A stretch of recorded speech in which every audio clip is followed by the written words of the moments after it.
How to pass an ABRSM exam. Scales. Many students find learning scales rather tedious and as such may neglect preparing them well for an ABRSM exam. However, they are possibly one of the easiest parts of the exam to get full marks in. In fact, it was the only section of the exam where I always got full marks as a teenager many years ago. I would recommend starting your practice with scales. It not only gets them out the way if they are not your most favourite thing to practice, a little bit like eating your least favourite vegetable on the dinner plate, but also it acts as a good warm-up for your practice. Added to this, I would recommend that you take time to learn your fingerings accurately.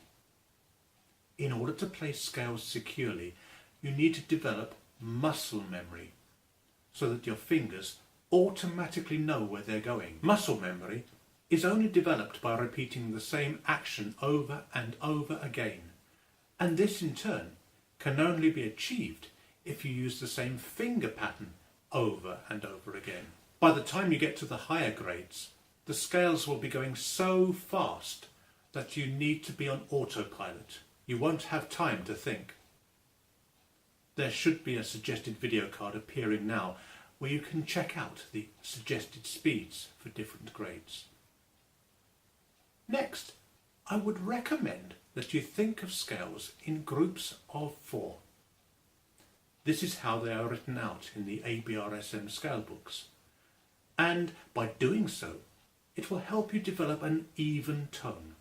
Let me demonstrate. Many students play B major like this, accenting the thumbs on the white notes.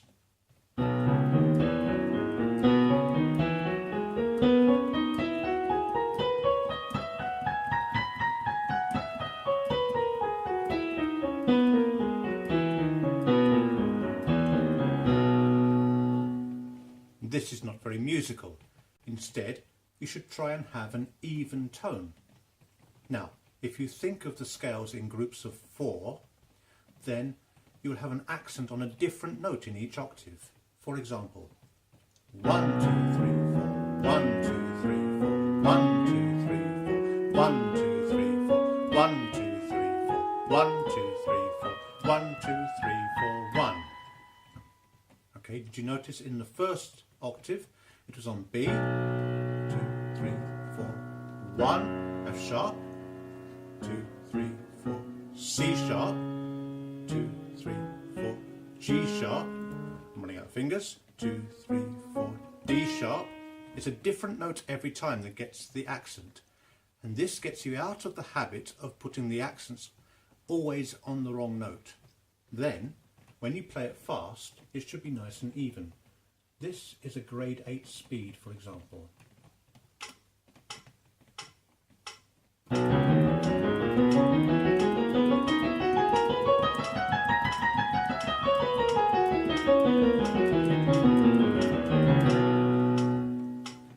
Notice how I played 4 notes to a metronome beat, as is suggested by the ABRSM syllabus. Finally, mix up the order you play your scales. If you always play them in the same order, when the examiner asks you for a random scale on the day, this might put you off.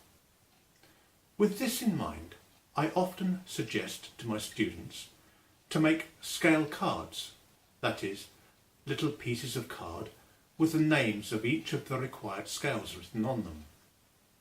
Then you place all these cards in a pot, a little bit like this. Then you pick one at random and see what it says, maybe G major. So you try G major. If you play it well, you can place it in a different pile of correct scales. But if you play it wrong, don't play it again now. Put it back in the pot and try a different scale, a different card. The G major will come up again later, and you want to practice getting it right first time, not second, third or fourth time in the exam. This will also ensure that the scales you have the most difficulty with will get the most practice.